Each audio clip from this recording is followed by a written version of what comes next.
여러분, 이번 달 기초연금 잘 들어왔나요? 지금 이 순간 누군가는 통장을 몇 번이고 들여다보며 의아해하고 계실지도 모릅니다. 어제까지 멀쩡히 들어오던 돈인데 이번 달은 왜 없는지 이유도 모르겠고 누구에게 물어봐야 할지도 막막하시죠? 내가 무슨 잘못을 했다고 갑자기 이 돈이 안 들어왔을까요? 제가 현장에서 가장 많이 듣는 말입니다. 억울하시고 당황스럽고 속상하시죠? 그런데 이건 단순한 착오가 아닐 수 있습니다. 기초연금은 그냥 나이가 찼다고 해서 무조건 나오는 돈이 아닙니다. 아주 작은 변화에도 예고 없이 뚝 끊길 수 있는 국가제도라는 것을 아셔야 하는데요. 문제는 많은 분들이 그 사실조차 모르고 계신다는 것입니다. 안녕하세요. 저는 복지 현장에서 어르신의 복지 상담을 15년 넘게 해오고 있는 윤수길입니다. 그동안 수많은 어르신들이 연금 중단을 겪는 일을 바로 곁에서 지켜봤고 몰라서 당했다는 이야기를 수도 없이 들었습니다. 자녀가 통장에 돈을 좀 넣어줬다는 이유로, 은행에서 좋다고 권유한 상품에 가입했다는 이유로,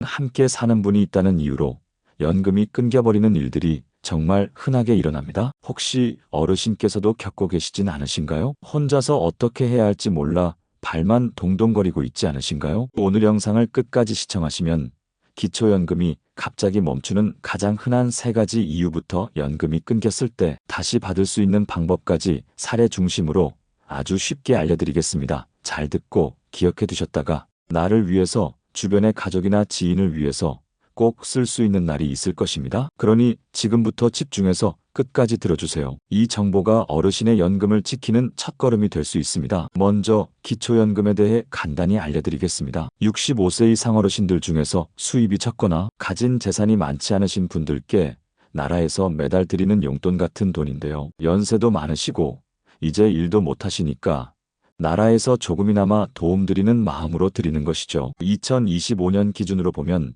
혼자 사시는 분은 한 달에 최대 34만 원 정도, 부부가 함께 받으시면 둘 분 합쳐서 54만 원 정도까지 받을 수 있습니다. 이 돈은 병원비나 약가, 식비처럼 매달 꼭 써야 하는 곳에 보태 쓰시라고 드리는 건데요. 기초연금은 누구나 자동으로 받는 것이 아니고 갖고 계신 돈, 집값, 예금, 자녀한테 받은 용돈까지 전부 따져서 정말 어려우신 분이 맞는지를 확인한 다음 지급하게 됩니다. 그리고 한번 받기 시작했다고 해서 계속 똑같이 나오는 것도 아니에요. 매년 4월과 10월쯤에는 다시 살펴보고 돈이 조금이라도 늘었다거나 집값이 올랐다거나 국민연금을 더 받게 됐다면 기초연금을 줄이거나 끊을 수 있게 됩니다. 그러니까 기초연금은 받는 것도 중요하지만 계속 받으시려면 그 기준을 잘 아는 것이 더 중요합니다. 어르신이 잘못하신 게 아니고 제도가 그렇게 복잡하게 돼 있어서, 그러니 오늘 영상을 끝까지 보시고 알아두신다면 황당하게 뚝 끊기는 일은 없이 노후의 든든한 생활자금이 될 것입니다. 잠깐, 영상 시작 전에 구독, 좋아요, 알림 설정까지 하시면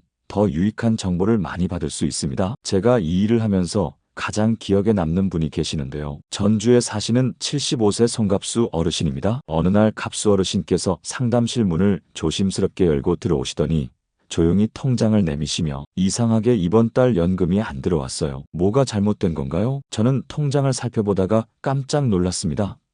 어르신은 늘 꼼꼼한 성격이시라 연금이 중단됐다는 건 뭔가 이유가 있을 수밖에 없거든요. 그래서 천천히 내역을 다시 확인해 봤습니다. 그랬더니 예금 거래 내역 중 익숙지 않은 부분이 눈에 들어왔는데요. 3개월 전 은행에서 새로 가입하신 정기예금 계좌였습니다. 어르신, 혹시 은행에서 예금 가입하신 적 있으세요? 그거요. 은행 직원이 요즘 금리가 좋아졌다고 가입하면 이자가 많이 붙는다고 해서 가입했어요. 그게 문제가 되나요?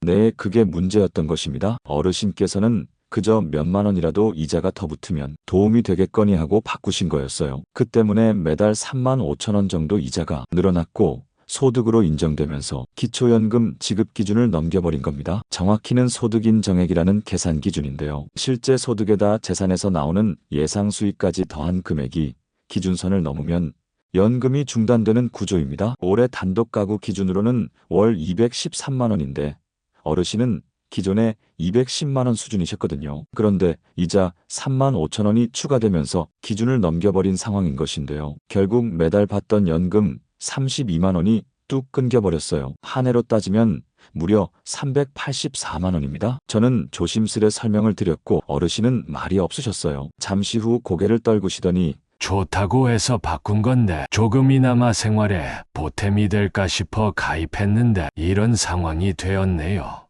내가 알았다면 이런 상황까지 오지 않았을 것인데요. 그 말씀에 저는 한동안 아무 말도 못했습니다. 누구보다도 열심히 살아오신 분이신인데 단지 이자 몇만 원 더 받으려고 예금 가입한 것이 전부인데 아무도 알려주지 않았고 결국 연금은 중단되었고 책임지는 사람은 아무도 없고 억울함은 고스란히 어르신 몫이 된 겁니다. 그래서 제가 이 말씀을 꼭 드리고 싶습니다. 혹시 금리 높다고 예금 바꾸신 적 있으신가요? 자녀가 용돈이라며 통장에 큰 금액을 보내주신 적 있으신가요? 그것이 바로 연금이 끊기는 신호일 수 있습니다. 제가 갑수 어르신 사례를 전해드린 이유는 단 하나 누구에게나 일어날 수 있는 일이기 때문입니다. 어르신들 대부분은 이자 몇만 원 더 받자고 일부러 연금을 포기하실 분들 없으시잖아요. 문제는 금연만 원이 연금 전체를 위협할 수 있다는 것을 잘 모른다는 것입니다. 그래서 저는 상담할 때 꼭 이 세 가지는 먼저 짚고 넘어갑니다. 첫째, 은행에서 예금이나 적금 상품을 권유받으셨을 때는 이자가 얼마나 늘어나는지, 그리고 이자가 매달 소득으로 잡힐 수 있다는 점을 꼭 계산해 보셔야 합니다. 이자는 작아 보여도 어르신의 기존 소득 인정액이 기준선 근처라면 그 조그만 차이로 연금이 중단될 수 있어요. 은행 직원은 친절하지만 연금 기준까지는 설명해 주지 않으니 가입하시기 전에 반드시 주변에 한 번만 물어보세요. 둘째, 자녀가 부모님께 용돈이나 지원금을 보내주시는 경우입니다. 특히 큰 금액을 한꺼번에 보내실 경우에는 돈이 일시금으로 잡혀 소득으로 환산될 수 있다는 점을 꼭 기억하셔야 합니다. 그거 쓴 것도 아니고 그대로 모셔뒀는데 왜 소득이에요? 하고 억울해하시는 분들 정말 많으세요. 그런데 제도상으로는 소득으로 계산됩니다. 가능하면 자녀에게 나눠서 보내달라고 하시거나 일정 주기로 소액씩 나눠서 받는 것이 좋습니다. 셋째, 땅이나 집, 보험 등을 정리하신 적이 있으신가요? 이런 자산 이동이나 해지, 상속도 모두 재산에 포함되어 소득 인정액을 건드릴 수 있어요. 집값은 그대로인데 이름이 바뀌거나 서류에 기록만 남아도 연금 계산엔 영향을 줄 수 있습니다. 이런 변화가 생겼다면 반드시 주민센터나 복지관에 가셔서 상담을 먼저 받아보시는 것을 추천합니다. 어르신들께서 하시는 말씀이 있어요. 이렇게 어려운 것을 어떻게 다 알아요? 알아서 챙겨줘야지 맞는 말씀이세요. 하지만 안타깝게도 어르신께서 먼저 물어보지 않으면 아무도 알려주지 않습니다. 누가 챙겨주지 않더라도 내가 먼저 점검해보는 것, 그것이 내 연금을 지키는 첫걸음입니다. 지금까지 말씀드린 세 가지만 기억해 주시면 적어도 억울하게 연금이 끊기는 일은 막을 수 있습니다. 기초연금이 갑자기 중단되었나요? 대부분의 어르신들께서 이렇게 말씀하세요. 에이, 이제 끝났구나. 내가 뭐 어쩔 수 있나. 그냥 포기하는 경우가 정말 많습니다. 저는 그럴 때마다 이렇게 말씀드립니다. 어르신, 중단됐다고 끝나는 게 아니고 다시 받을 수 있는 방법이 있습니다. 정말입니다. 기초연금이 중단되었어도 몇 가지 절차를 통해 다시 받을 수 있는 길이 열려 있습니다. 다만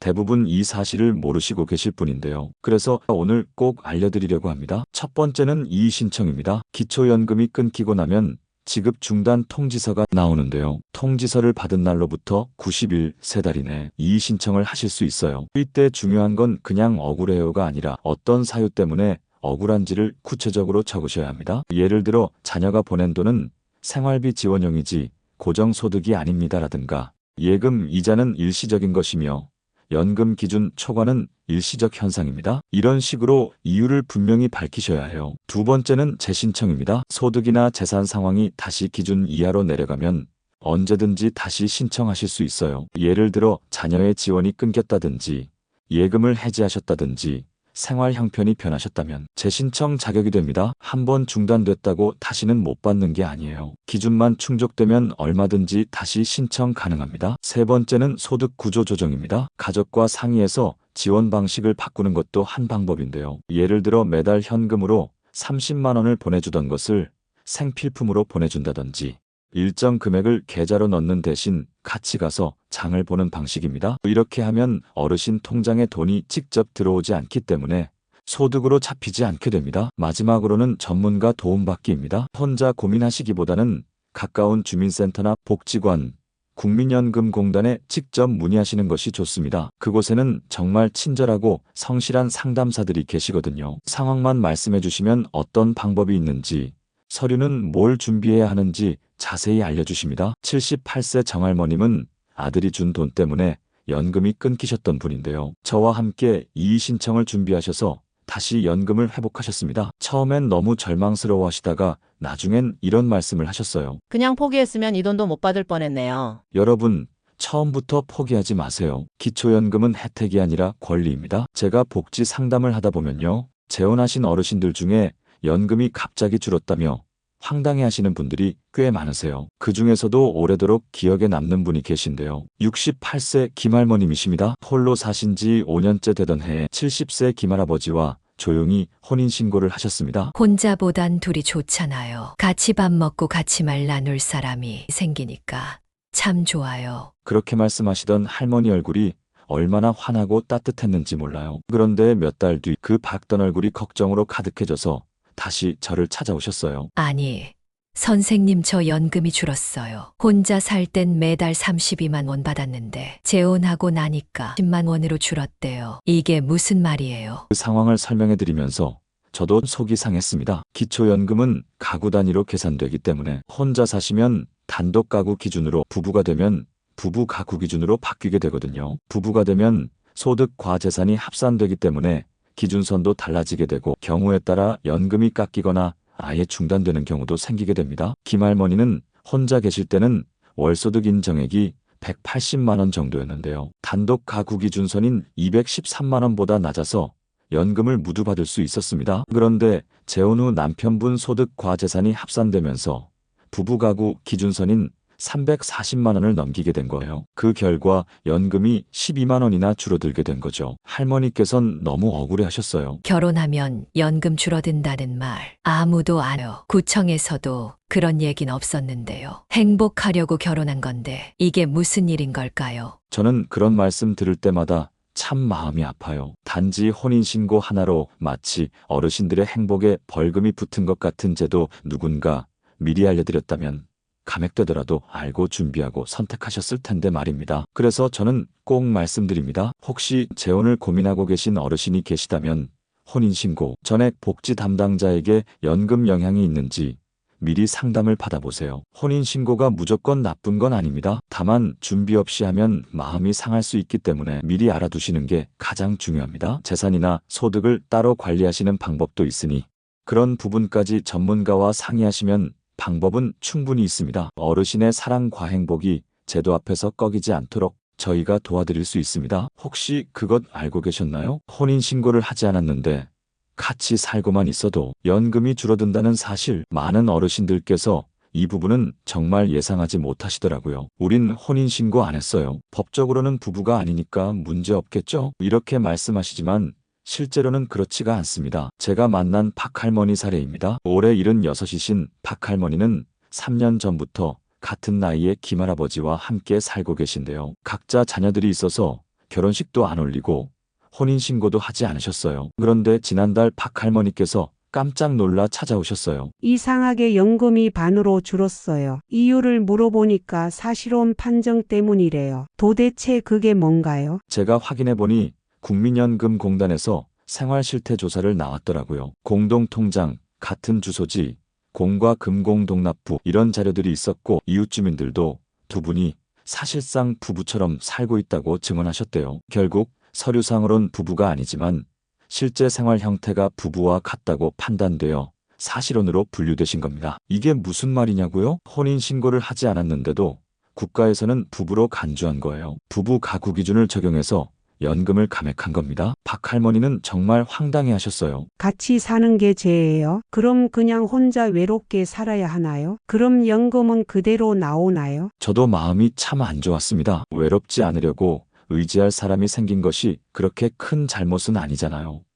하지만 제도는 현실을 세심하게 따라가지 못하니 어르신들께서 조심하셔야 합니다. 동거를 하시게 될 경우엔 반드시 경제적 생활을 분리하시는 것이 좋습니다. 통장은 따로 만드세요. 주소지도 다르게 등록하세요. 공과금, 카드 사용, 병원비 이런 것도 각자 따로 결제하시는 것이 좋습니다. 이런 생활의 흔적들이 나중에 판단 기준이 될 수 있기 때문입니다. 무엇보다 중요한 것은 동거를 고려하실 땐 먼저 복지사와 상담을 받아보시는 것을 추천드립니다. 이런 상황이면 사실혼으로 볼까요? 연금 감액 대상이 될 수 있을까요? 이렇게 미리 물어보시고 대비하시면 불이익을 피할 수 있습니다. 만약 동거를 했다는 이유로 연금이 줄어들었다면 이제 그냥 포기해야 할까요? 아니요. 줄어든 연금도 상황에 따라 다시 회복할 수 있는 방법이 분명히 있습니다. 속으로만 앓지 마시고 용기 내어 복지관에 오셔서 상담을 받아보세요. 예전에 제가 상담했던 최할머니 사례가 딱 그랬습니다. 할머니는 혼인신고는 안 했지만 생활비 때문에 김할아버지와 공동통장을 만들고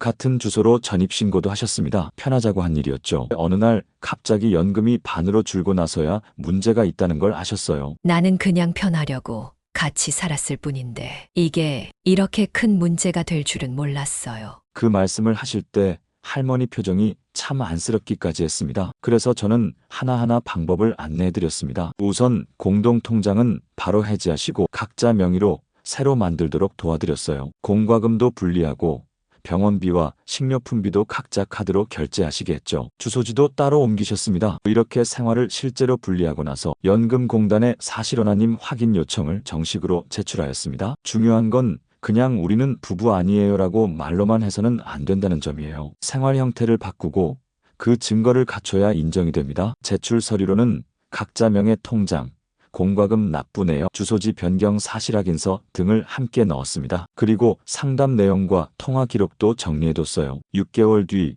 제조사에서 단독 가구로 인정받으셨고 다시 원래대로 연금이 회복되셨습니다. 그냥 그대로 살았으면 나는 계속 손해만 봤을 거예요. 처음엔 귀찮았지만 지금은 너무 잘했다고 생각해요. 그렇게 말씀하시며 웃으시던 할머니 얼굴을 지금도 잊을 수 없습니다. 어르신 생활을 함께 한다고 해서 연금을 포기하실 필요는 없습니다. 대응 방법은 반드시 있으니까요.